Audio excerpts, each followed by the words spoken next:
우리 말씀으로 또 계속해서 예배 드리고 또 계속해서 찬양과 기도를 올려드리기 원합니다.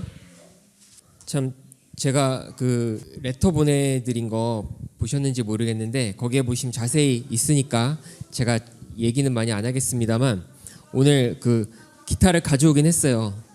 오늘 세팅은 안 했지만 요 기타입니다. 여기 보면은 성경 말씀도 써 있어요. 제가 쓴 게 아니라 이 회사가 그렇게 하는데 제가 이 회사 기타를 자마 기타를 처음 이제 구입하게 되네요. 예.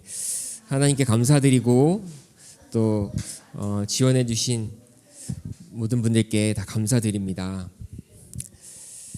자, 참 재밌죠? 그 기타 조이가 부러뜨렸거든요. 조이가 다 밀어가지고 제 뒤에서 펑 떨어져서 보니까 얘가 부러뜨려 놓고 다들 놀라가지고 그러기인데 쟤는 한 3초 놀라고 그 다음에 자기 할 일도 하고 기타는 부러져 있는데 그거 감사하게 가져가 봤는데 고칠 수 있다 그래서 고쳤고 제가 이제 수리비를 감당하고 싶었어서 그 가게 주인도 본인이 그냥 사실 자비량으로 어떻게 보면 수리를 누가 부러진 거 뭐 고장 난 거가 있으면 수리해서 선교지 보내기도 하고 그러는 거거든요. 아니면 누가 도네이션 하든가. 근데 제가 수리비 드리고 또 선교지로 간다고 하니까 너무 감사했고 함께 기도해 주셔서 또 감사합니다. 제가 말씀 위해서 기도 한 번 더 하겠습니다. 예수님, 주님이 당신을 스스로 저희들에게 계시해 주지 않으시면은 저희가 주님을 도저히 볼 수가 없습니다.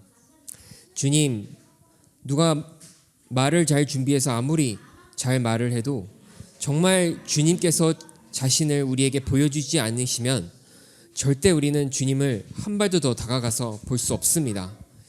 성령님, 예수님께서 또 아버지께서 보내신 성령님, 이 시간 우리 가운데 내주하시니 우리 안에서 우리의 영의 눈과 귀를 열어주셔서 보이지 않는 주를 보게 하여 주시기를 원합니다. 한 발 더 가까이 가서 주님을 보고 우리가 놀라고 또 경탄하고 경외하고 또 주님께 더욱더 예배드리길 원합니다. 이 시간 주님께서 자신을 보여주시고 말씀을 통하여 여기 있는 귀한 영혼들에게 친히 말씀하여 주시며 영광 돌리게 하여 주시옵소서.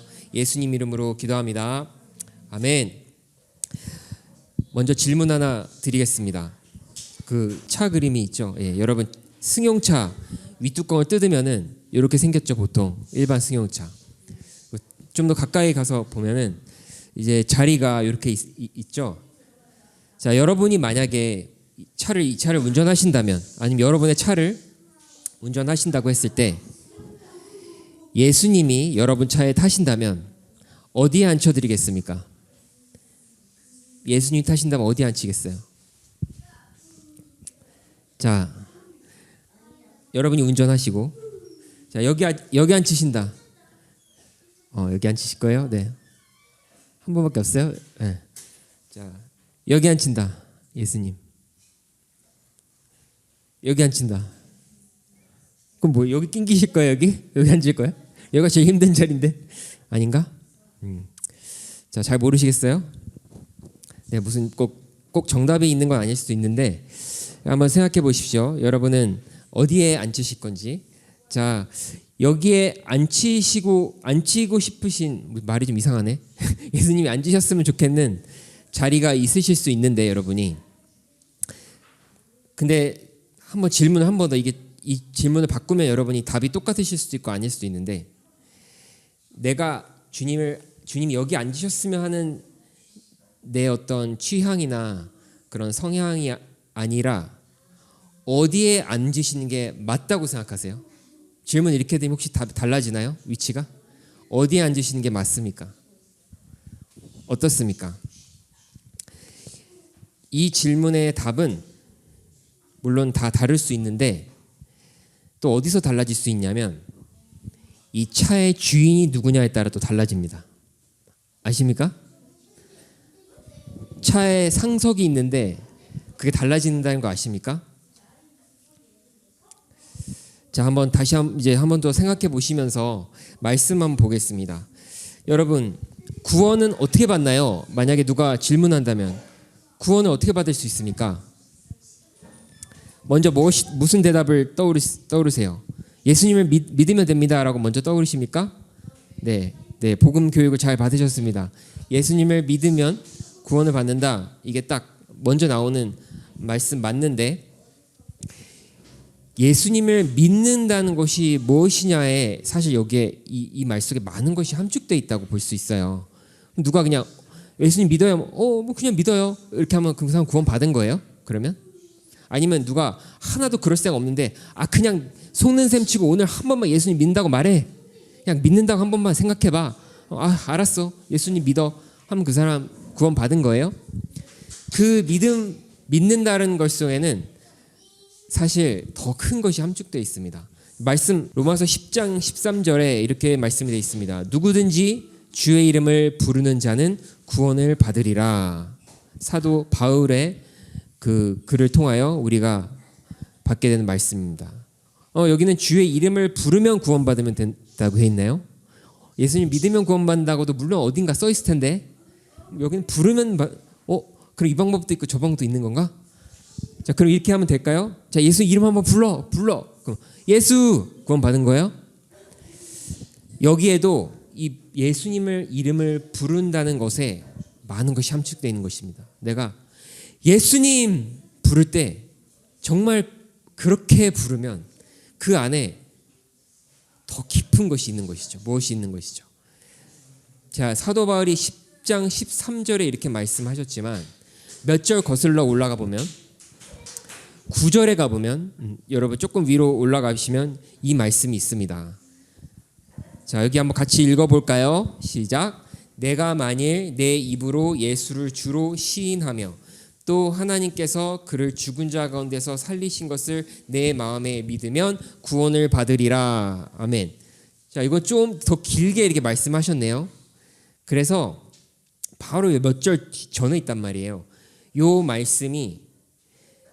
말씀을 함축적으로 13절에 내려가서 예수님의 이름을 부른다로 함축해서 서머라이즈해서 표현했다고 보시면 될 것 같습니다. 물론 그거를 펼쳐서 이렇게 말했지만 요걸 또 펼치면 더 크게 펼칠 수 있는 것이에요. 사실 우리가 예수님 이름 부른다, 믿는다 속에 더 많은 것이 사실 들어가 있는 것입니다. 그렇다고 뭐 이 복잡한 거를 다 이해를 다 해가지고 다 이걸 딱딱딱 체크가 돼 있어야 구원받는 거, 그건 또 아니고, 진짜 정말 예수님 믿고 정말 예수님 불렀을 때 거기에 정말 어떤 우리가 알 수가 없는 하나님의 그 구원이 그 뒤에 있는 것이죠. 하나님의 방법으로. 자, 근데 여기서 우리가 알 수 있는 것을 한번 조금 들여다 보겠습니다. 입으로 예수를 주로 시인하며. 여러분 그 복음 교육을 받으셨을 때도 이렇게 받으셨을 거예요. 여러분 영접 기도라는 거 하셨을 때도 하셨다면 예수님 믿어요 이게 끝이 아니라 어떻게 했습니까?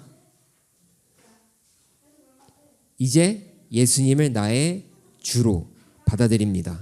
예수님 나의 주님이십니다. 이렇게 고백하게 하지 않습니까? 세례 교육에서도 그렇게 하잖아요. 왜냐하면은 그게 그 믿음 속에 포함되어 있기 때문이에요. 이게 되게 중요한 것입니다. 예수님을 주라고, 내 주라고, 주인이라고 시인하는 것 말입니다. 자, 그런데 어쩌면 오늘날 현대 교회에 예수님을 그냥 믿으면 돼. 그래, 믿어. 나 믿어. 그러면 천국 가는 거야. 오케이. 끝. 이제 즐겁게 살면 돼. 이렇게 끝나는 모드로 우리가, 이렇게 제가 말하면 뭔가 좀 잘못됐다라고 느끼긴 하시겠지만 정작 여러분 삶 얼마나 달라요? 나 예수님 믿으니까, 우리 가족도 예수님 믿으니까 뭐 예배 드리고 뭐 좀 성경 공부도 하고 좀 하는 부분 하고, 그런데 이 부분이 조금 우리가 탈락되고 있지 않나. 근데 여기가 너무 중요하다는 것입니다. 예수님을 믿는다는 것 속에, 그 구원받은 자라는 것 속에는 예수님은 여러분의 주이십니다. 여러분의 삶의 주인이십니다. 이게 돼야 되는 것입니다. 더 들여다 볼게요. 또 좀 펼치시면은 죽은 자 가운데서 하나님이 예수님을 살리신 것을 또 믿으면, 곧 부활을 믿으면, 부활을 믿는 것이 이 믿음 속에 있는 것이죠. 여기에 또 이것도 다가 아닌 거 아시죠? 사실 더 풀면은 로마서 전체를 보면은 수두룩하게 나오죠. 율법으로 뭐를 지키고 선한 일을 해서 구원받는 게 아니다라고 수두룩하게 나오죠. 예수님이 십자가로 그 보혈로 우리의 죄를 덮으셨기 때문에, 그것을 해결하셨기 때문에, 그것을 믿으면, 그리고 그 부활을 믿으면 구원을 받는다가 큰 틀 속에 이게 다 들어가 있는 것입니다. 아멘. 그래서 여러분이 예수님을 믿었다, 내가 예수님을 이름을 부른다, 나는 구원받는 자녀다 할 때 이것이 다 이렇게 이미 좀 여러분 스며들어 있겠지만, 혹 오늘 제가 말씀으로 강조하고자 하는 것은 주님으로, 정말 주님으로 예수님을 삼는 것입니다. 제가 미국에서 봤는데 카센터나 뭐 식당이나 이런 게 그대로 위치도 유지하고 그 메뉴도 유지하고 때로는 이름까지도 유지하고 주인이 바뀌는 경우가 있어요. 그럼 보신 적 한국에도 있죠. 근데 주인이 바뀌었기 때문에 이름도 그대로고 뭐 그 식당 하는 거 서비스는 똑같아도 주인이 바뀌었다는 거를 강조하고 싶은 주인들이 있더라고요. 있겠죠? 나는 다르다, 더 잘할 거다, 이런 사인이겠죠. 그래서 그런 가게들 보면 영어로 under new management 이렇게 쫙 붙여놓는 경우를 봤어요. new management, 새로 관리하는 새로운 주인이 왔다 이거죠. 기대하고 와보시라 이런 거죠. 그와 같이 여러분, 뭐 이보다 더 큰 거지만, 여러분 예수님을 믿었을 때 여러분이 이제 매니지먼트가 바뀐 것입니다. 이제 여러분이 내가 주인이던 내 삶의 모든 것이 진짜 주인이 예수님으로 바뀌는 것이죠. 제가 너무 당연한 얘기하고 있습니까? 근데 여러분 일상을 다 한번 파보면 여러분 진짜 만약에 CCTV로 여러분 따라다니면서 다 24시간 지난 일주일 동안 한 일들 다 촬영했다고 하면 정말 그 순간순간 했던 모든 일들 예수님이 주인이신 거 맞으셨어요? 그 가운데 몇 프로가 예수님이 정말 주인이셨고 사실은 몇 프로가 내가 주인이어서 마음대로 했어요? 여러분의 시간, 여러분이 뭐 선택하는 것들, 그 모든 것들 어떠셨어요? 이 주인 되심, 오늘 주님께서 자기 주인 되심을 더 여러분에게 나타나시고 우리는 또 그것을 새롭게 주인 되신 예수님 오늘 보면서 새롭게 고백할 수 있는 시간 되시기 바랍니다. 자, 예수님이 어떤 분이신가를 조금 더 보겠습니다. 예수님이, 우리가 복음서에 나타난 예수님이 우리가 알고 있는 예수님의 많은 부분인데, 예수님은 근데 아시듯이 인간의 몸으로 참 연약하게 어떻게 보면 오신 그 모습이 복음서의 모습이잖아요. 거기에 그러니까 사람들이 함부로 때리고 어디다 잡아갈 수가 있죠. 그죠? 물론 기적의 능력도 보여주셨지만 정말 연약한 인간의 모습으로 오셨고 그분의 권세를 다 어떻게 보면 다 나타내지 않으셨지 않습니까? 그러다 보니까 예수님에 대한 이미지가 충분치 않을 때가 많은 것 같아요. 그래서 세상도 다 많이 그리는 예수님의 모습이 어떻습니까? 좋은 거죠. 맞는데 많은 경우에 오늘날엔 적어도, 옛날에는 좀 예수님이 영화를 봐도요, 옛날 예수님 영화는 예수님 뭔가 좀 무뚝뚝해요. 그리고 뭔가 좀 거리감이 있고 뭔가 그런 분이에요. 근데 지금 현대에는 많이 달라졌어요. 요즘 나온 영화들은 굉장히 이제 살갑게 예수님이 다가와요. 정말 웃음도 많으시고 정말 뭐 조곤조곤 여러 가지 이야기도 나누시고 농담도 하시고 그런 친근한 예수님을 현대인들이 원하는 것 같아. 그래서 그게 먹혀요. 자, 그게 꼭 거짓된 예수님은 아니지만 우리가 어쩜 갖고 있는 예수님이 여러 가지 뭐 예수님 만화를 봐도 예수님은 꼭 이게 좀 굉장히 인자한 할아버지처럼 그렇지 힘들구나 이리 오렴 하면서 괜찮아 이렇게 그런 예수님. 또 어쩔 때는 좀 내가 좀 삐져도 되고 내가 좀 어쩔 때는 황이 돼도 되고 예수님 이런 게 어디 있어요 하면서 그랬니? 이런 예수님 많이 보셨죠? 자, 그 친근하고 인자한 예수님도 예수님 분명 맞을 것입니다. 말씀에서 확인하시기 바랍니다. 근데 예수님이 이 땅에 오신 동안에도 조금씩 암시하신 본인의 진가가 있습니다. 그거를 몇 군데 보도록 하겠습니다. 제가 슬라이드에 말씀 구절을 다 넣지 않았고 어떤 말씀인지만 있는데 한번 찾아보실 수 있는 분 찾아보시고 없으신 분은 제가 읽어드리겠습니다. 자, 마태복음, 오늘 마태복음을 지금부터 볼 건데 왜 찾아보면 좋겠냐면은 정말 같은 복음서 안에 몇 장 차이로 있구나, 그걸 어디쯤 있구나, 이런 거가 감이 오면은 좋을 것 같아서. 자, 예수님의 그 사역 가운데 꽤 진행이 된 상태입니다. 여기가 예수님이 십자가에 못 박히시기에 그렇게 많이 남지 않은 타이밍입니다. 자, 21장 33절부터 어떤 말씀이 있는가. 예수님 몇 가지 비유의 이야기들을 하시는데 왜 이 이야기를 하시는가 한번 보겠습니다. 자, 33절부터 읽어보겠습니다. 다른 한 비유를 들으라. 예수님의 목소리예요. 이 비유 들어라 하십니다. 한 집 주인이라고 했습니다. 주인. 포도원을 만들어 산 울타리로 두르고 거기에 집 자는 틀을 만들고 망대를 짓고 농부들에게 새로 주고 타국에 갔더니, 이 주인이 포도원 주인, 땅 주인이에요. 포도원 잘 짓고 새를 줘서 이거 잘 하도록 맡기고 갔단 말이에요. 떠났단 말이에요. 34절. 열매 거둘 때가 가까우매 그 열매를 받으려고 자기 종들을 농부들에게 보내니, 이제 자기 종들, 자기 메신저들을 보낸 거예요. 열매를 보려고. 열매 거둘 때가 가까움에 그 열매를 받으려고 자기 종들을 농부들에게 보내시니. 자, 35절. 농부들이 종들을 잡아 하나는 심히 때리고 하나는 죽이고 하나는 돌로 쳤거늘. 이 주인이 보낸 종들을 이런 식으로 대우했습니다. 다시 다른 종들을 처음보다 많이 보내니, 이제 포도원 주인이 또 종들을 보낸데 이번엔 더 많이 보냈어요. 그들에게도 그렇게 하였는지라 또 똑같이 종들을 학대하고 죽이기도 했습니다. 37절. 후에 자기 아들을 보내며 이르되 그들이 내 아들은 존대하리라 하였더니 농부들이 그 아들을 보고 서로 말하되 이는 상속자니 자 죽이고 그의 유산을 차지하자 하고 이에 잡아 포도원 밖에 내쫓아 죽였느니라. 그러면 포도원 주인이 올 때에 그 농부들을 어떻게 하겠느냐. 예수님이 지금 계속, 예수님 보이스예요.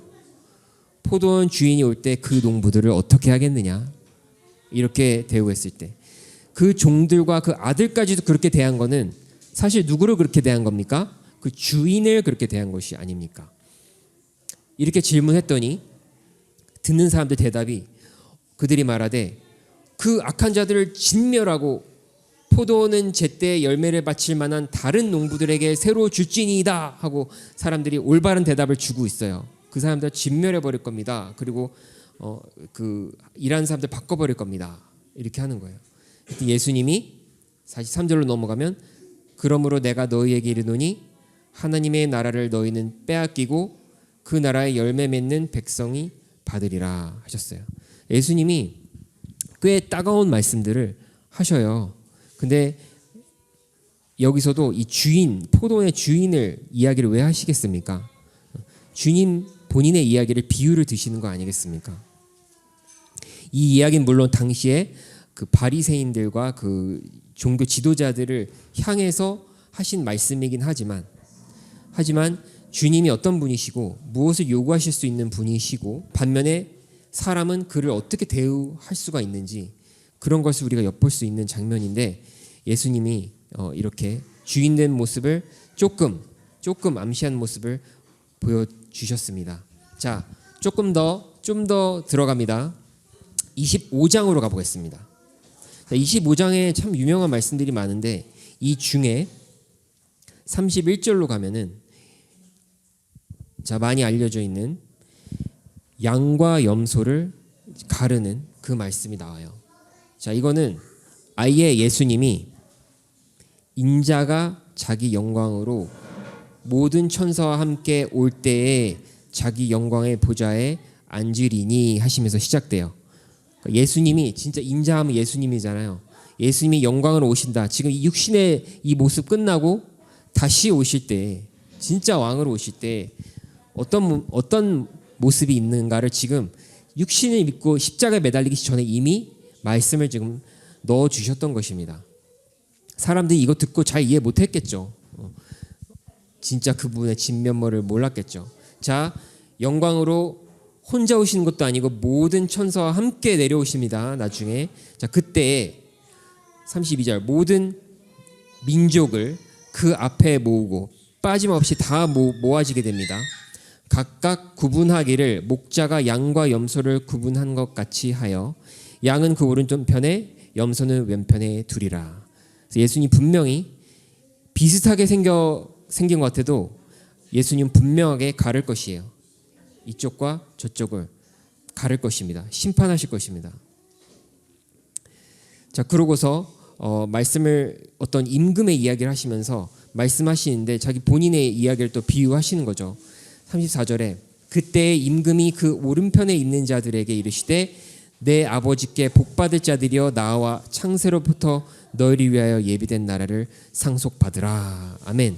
해서 이 양으로 분류된 하나님 예수님의 오른편으로 하시는 사람들은 이렇게 정말 이제 하나님의 모든 나라를 유업을 상속받는 것이야. 함께 하는 것이에요, 이제. 자, 그런데 41절로 그 사이에 여러 말씀을 하십니다만 41절로 가면 왼편에 있는 사람들이 나오죠. 41절 또 왼편에 있는 자들에게 이르시되 저주를 받은 자들아 나를 떠나 마귀와 그 사자들을 위하여 예비된 영원한 불에 들어가라 하십니다. 여러분은 다 오른편 양에 속할 자신이 있으시죠? 있으십니까? 근데 그 말씀을 한번 나중에 집에 가서 읽어보십시오. 그 말씀이 그 갈라지게 된 어떤 사람들의 키포인트를 말하는데 어떻게 사람을 대했느냐가 나와요. 이상하게 어떻게 사람들을 대했느냐. 근데 그 사람들 연약한 자들이 어떻게 대했느냐가 나오고 왜냐하면 그 연약한 자들에게 한 게 나한테 한 거기 때문이다 라고 예수님이 설명을 해주세요.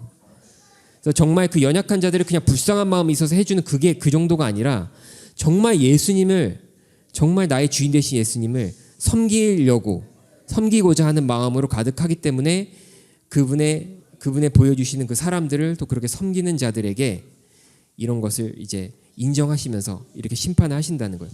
그렇지 않은 사람들은 여러분 양과 염소가 어떤 양과 염소는 구분하기 힘들어요. 어떤 양은 염소처럼 털이 되게 없는 양도 있고 어떤 염소는 털이 꽤 있는 염소도 있고 뭐 좀 구분하기 힘들어요. 그래서 우리가 민노라고 하는 우리도 항상 자신을 깨우려고 자신을 주님의 앞에 또 말씀의 거울 앞에 분별되려고 해야 되는 시간이 있어야 될 줄 믿습니다.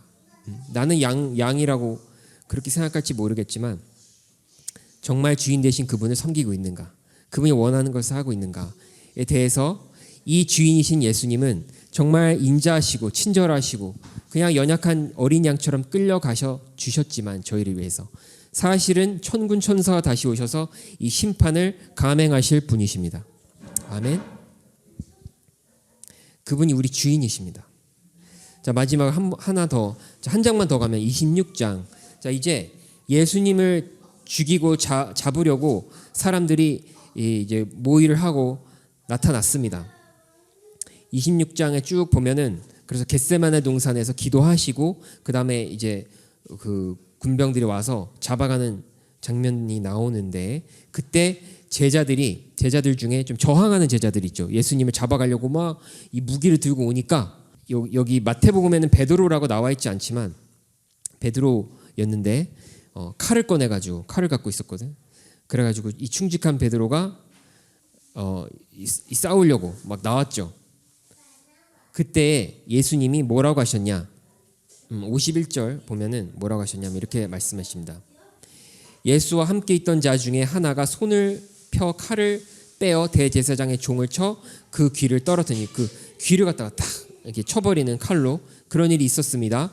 그때 예수님이 이에 예수께서 이르시되 내 칼을 도로 칼집에 꽂으라. 칼을 가진 자는 다 칼로 망하느니라. 그래서 예수님처럼 무저항, 비폭력 우린 이렇게 해야 돼. 지금 이런 말씀하려는 게 아니고요. 그 뒤가 중요합니다. 53절 보십시오. 너는 내가 내 아버지께 구하여 지금 12군단 더 되는 천사를 보내시게 할 수 없는 줄 아느냐. 여러분 군대에서 군단이 몇 명 정도 있는지 아십니까? 자, 지금 군대에는 조금 다른데 더 많은데 옛날 로마 이 시대 로마 시대 군단이라고 하면 영어로 legion인데 대략 한 5천 명 정도로 잡으시면 된다고 해요. 한 5천 명 정도 한 군단이.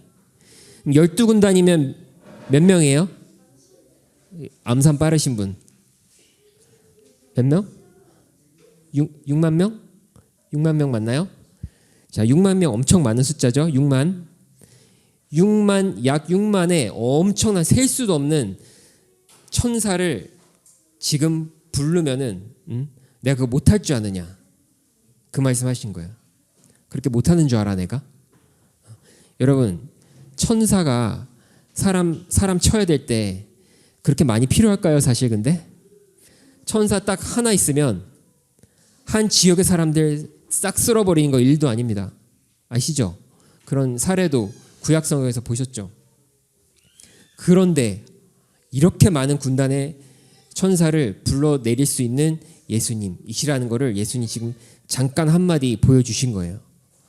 근데 요 말씀 우리가 모르고 그냥 예수님 잡혀가가지고 힘없이 막 맞고 하는 그 장면만 알고 있다면은 그리고 그 후의 일도 사실 만약 모른다면은 그러면 예수님이 진 면모를 전혀 알 수가 없으시겠죠. 하지만 우리는 예수님이 이렇게 말씀해 주셨어요. 또 오늘 말씀에는 제가 더 자세히 안 보겠지만 나중에 그 잡혀 가신 후에 막 매를 맞고 이제 누구 앞에 서게 됩니까? 본디오 빌라도에게 서서 본디오 빌라도는 이제 굳이 예수를 죽이고 싶지 않았는데 그래서 예수님한테 가서 얘기하거든요. 말해라, 네가 뭐 이런 일 했냐, 네가 메시아냐 막 물어보는데 예수님이 대답을 안 해주시는데 그때 본디오 빌라도가 말해라, 너는 내가 너를 살려줄 수도 있고 죽일 수도 있는 권세가 있는 줄 너는 모르냐. 빌라도가 그렇게 하거든요. 예수님 말 안 하고 계시다가 딱 하시는 말씀이 위에서 너에게 권세를 주지 않으셨으면 너는 그렇게 못한다고 그 말씀하십니다. 그래서 그 잡혀가시고 이제 곧 죽음을 빌라도의 명령 앞에 따라서 그냥 힘없이 끌려가 죽는 것 같지만 아닙니다. 자처하신 거고 하나님의 계획 아래 그렇게 하시는 거죠. 우리 예수님을 보시기 바랍니다. 조금 더 보이시기 바랍니다. 이 분께서 세상에 오셔서 연약한 모습으로 오셔서 처절하게 우리를 위해 희생하시고 돌아가셨죠. 이 은혜를 정말 내 주님이 되시려고 나를 살려주시려고 이렇게 대단한 분이 이렇게 하셨는데 그러고서 여러분 만약에 부활 얘기가 없고 그냥 거기서 죽고 끝나셨다고 만약에 치면 여러분 그래도 주님을 위해서 살지 않겠어요? 저 같으면 의리가 있지. 정말 나를 위해서 나를 살리시려고 십자가에 죽으시고 예수는 그렇게 위대하게 끝났다. 만약에 이랬다 한다면 그래도 이 은혜를 내가 어찌 갚을까 하면서 그 뜻을 기리기 위해 예수님 뜻대로 살려고 노력해야 되지 않을까요 우리가? 그렇죠? 네, 의리 있으신 분은 그러실 텐데 그런데 감사하게도 주님은 살아나셨습니다. 아멘. 살아나 주셨습니다. 그래서 이제 우리의 죽은 주님이 아니라 살아계신 주님이 되셨습니다. 아멘. 그래서 지금 살아계셔서 우리에게 뜻도 주시고 지금 살아계셔서 지금 요구도 하시고 그리고 도우시고 살아계신 주님으로서 그 다음에 또 우리가 그것에 순종해서 주님을 따를 때 기뻐하시는 지금 기뻐하신 살아계신 주님이십니다. 아멘. 그래서 주인 삼아 그분을 따라가는 것이 그분께 순종하는 것이 정말 할 맛 난단 말이에요. 진짜 살아계시기 때문에 이 현장에 계시고 보고 계시고 돕고 계시기 때문에 자, 이 예수님이 사망을 이기셨습니다. 여러분 가장 두려워하는 적은 무엇입니까? 제일 무서운 게 솔직히 뭡니까? 사실 죽음이 가장 우리가 두려운 거 아닙니까? 그 죽음을 내 주인이 이겨버렸습니다. 아멘. 사실 두려울 게 없습니다. 살면서 또 두려운 거 걱정들 많이 있겠지만 사실 생각해보면 내 주인께서는 죽음을 이겨버리셨습니다. 아멘. 자, 다시 자동차 생각해 봅시다. 자동차 아까 네 자리 중에 예수님을 어디다 앉혀드린 것이 맞습니까? 이 차가 여러분, 이 차가 내 차면은 주인이 누구냐에 따라 상속이 다를 수가 있어요. 이 차가 내가 주인이면, 내가 운전하고 있으면 상속이 어딘지 아세요? 여기입니다. 보통 우리나라와 일본이나 그 미국 문화권에서 보통 그렇습니다. 그래서 내가 차 주인이고 내가 운전할 때 옆에다 이렇게 앉혀드리는 게 좋은 거지, 뒤에 뻘쭘하게 앉히는 게 그럴 수도 있긴 하지만 일반적으로 여기를 상속으로 삼아요. 그리고 그 밑에 있는 사람들이 있으면 여기다 앉혀요. 근데 여러분, 제가 지금 차가 중요한 게 아니라고 하는데 비유로 지금 하는 거예요. 여러분의 삶을 생각하십시오. 이 차가 내 차가 아니고 이 차 주인이 계시면, 그리고 나는 운전자면은 내가 운전하지만 그 차 주인, 그 높으신 분은 여기가 상속입니다. 여기에 앉히고 나는 운전사 하는 것입니다. 자, 그래서 질문입니다, 여러분. Whose car are you driving? And whose life are you living?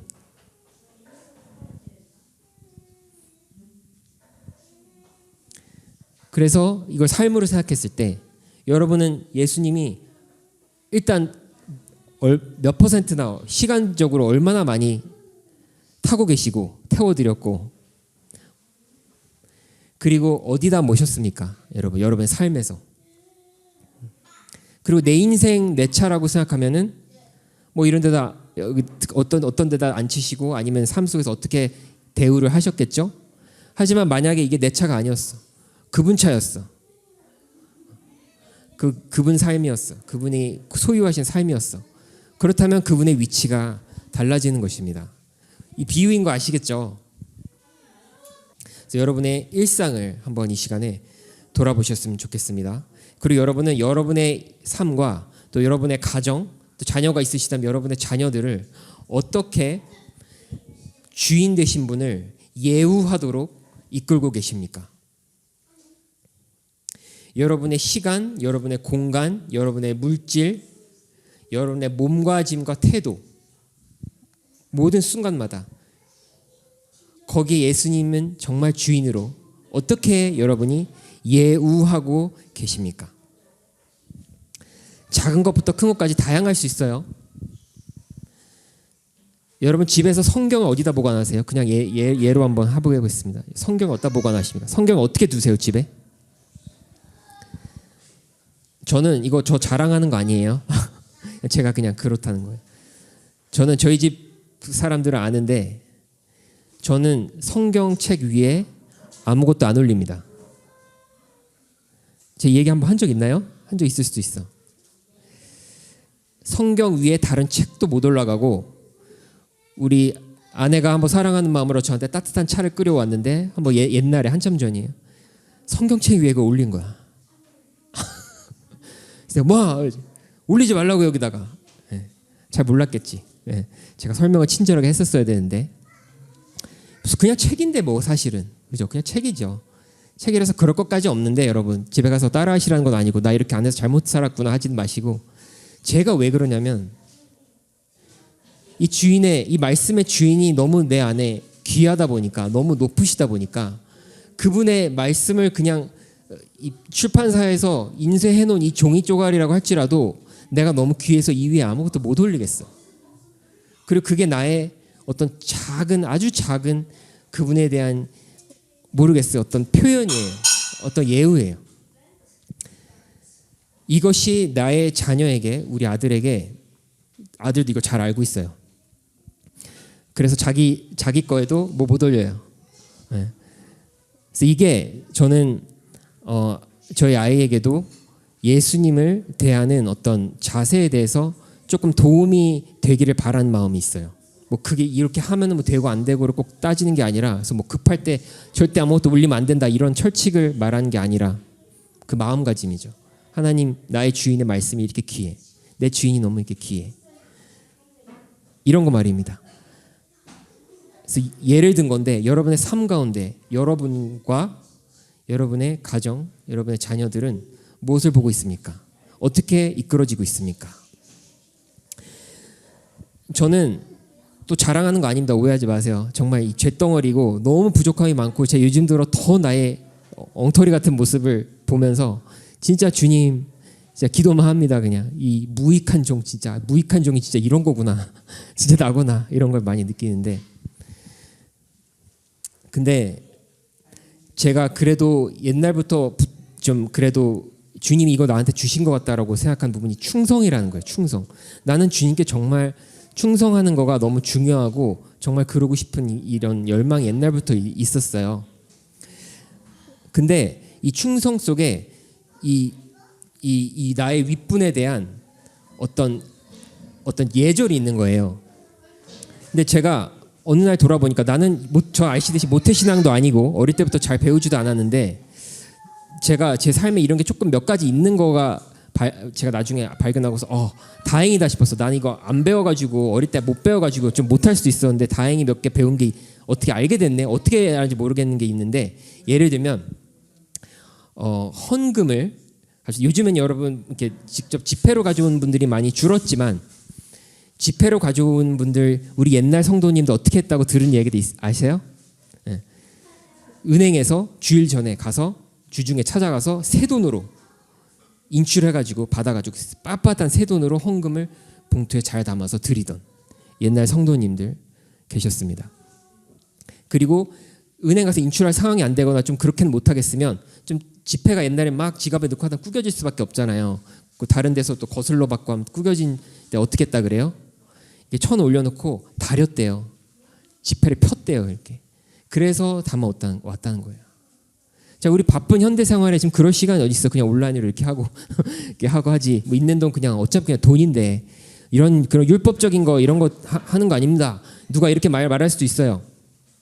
그렇지만 주님이 그렇게 하시는 분의 그 마음 중심을 어떻게 보시겠습니까, 여러분? 그 마음 중심에 뭐가 있길래 그렇게 하겠습니까? 그렇죠? 그렇게 나의 주님께 드리는 이 예물이 소중하고 그분이 너무 높으시기 때문에 그렇게 하는 거죠. 이런 어떤 작은 삶의 그런 것들이 여러분 어떻습니까? 그냥 주님은 형식은 중요하지 않으셔. 그냥 나의 마음이 중요해라고만 하고 할 때에 이런 어떤 예절로 대우해드리는 이런 아예 모양새가 없을 때 우리의 마음도 그냥 이렇게 흐트러져 버리는 그런 모습들을 갖게 되는 것 같습니다. 그래서 여러분 자신을 다 한번 돌아보시고 그 주인이 어떤 분이신지 한번 다시 돌아보시고 삶 속에서 작은 것들이라도 어떻게 하면 좋을지 여러분들 한번 기도하시면서 생각해 보시고 바꿔 보시면 좋을 것 같습니다. 제가 이 이야기를 나눠야 되나 말아야 되나 고민했는데 나누지 않겠습니다. 제 시간을 아껴야 돼서 나중에 기회 되면 궁금하시면 나중에 하겠습니다. 마무리하겠습니다. 이 주님에 대한 예절은요, 어쩌면 사람에 대한 예절을 배우고 가르치는 것부터 시작할 수 있습니다. 사람에 대해서 그것을 할 줄 모르면 하나님에 대해서도 그게 안 될 수도 있습니다. 그래서 그것도 여러분이 같이 품으시면서 여러분 자녀들에게도 가정에도 그렇게 정말 주님이 귀하시기 때문에 그런 모습들을 가르쳐 주시기 원합니다. 주님은 우리의 주가 되시기에 합당하십니다. 아멘. 그분은 우리 위해 목숨을 내놓으셨고 또 사망을 이기셨고 우리를 위해 우리를 의롭다 하시기 위해 부활하셨습니다. 그분은 100% 아니라 정말 1000% 1000% 우리의 주인이 되기에 합당하십니다. 그러나 반면에 우리는 그분의 종이 되기에 불합당합니다. 우리는 자격도 없는데 주님이 우리를 종으로 또 자녀로 받아주신 줄 믿습니다. 그래서 더더욱 그분을 주인 삼는 게 너무너무 귀한 것입니다. 나는 너무 자격이 없기 때문에 그분이 해주셨기 때문에 이런 귀한 주님, 그런 주님을 우리 기억하면서 빌립보서 말씀을 읽고 말씀을 마무리하며 주님께 기도와 찬양으로 나아가도록 하겠습니다. 자, 함께 이 빌립보서 말씀 읽으며 영광 돌리겠습니다. 사람의 모양으로 나타나사 자기를 낮추시고 죽기까지 복종하셨으니 곧 십자가에 죽으심이라. 이러므로 하나님이 그를 지극히 높여 모든 이름 위에 뛰어난 이름을 주사 하늘에 있는 자들과 땅에 있는 자들과 땅 아래에 있는 자들로 모든 무릎을 예수의 이름에 꿇게 하시고 모든 입으로 예수 그리스도를 주라 하시나요 하나님 아버지께 영광을 돌리게 하셨느니라. 아멘. 기도하겠습니다. 주님, 예수님, 부족한 말씀 가운데 예수님이 이 당신의 말씀을 통하여 계시하셨을 줄로 믿습니다. 주님, 정말 우리의 주인 되시기에 부족함이 없으시고 합당하십니다. 그러나 우리는 너무 부족하고 당신의 정말 문지기로도 섬길 수가 없는 그런 자입니다. 그럼에도 불구하고 우리를 자녀로 삼으신, 자기의 목숨 바쳐 내놓으시고 자녀로 삼으신 예수님, 당신은 평생에 우리의 삶을 다 드리고 우리의 목소리가 닿을 때까지 찬양을 드려도 부족하신 우리의 주님이십니다. 영광 받아 주시옵소서. 예수님의 이름으로 기도합니다.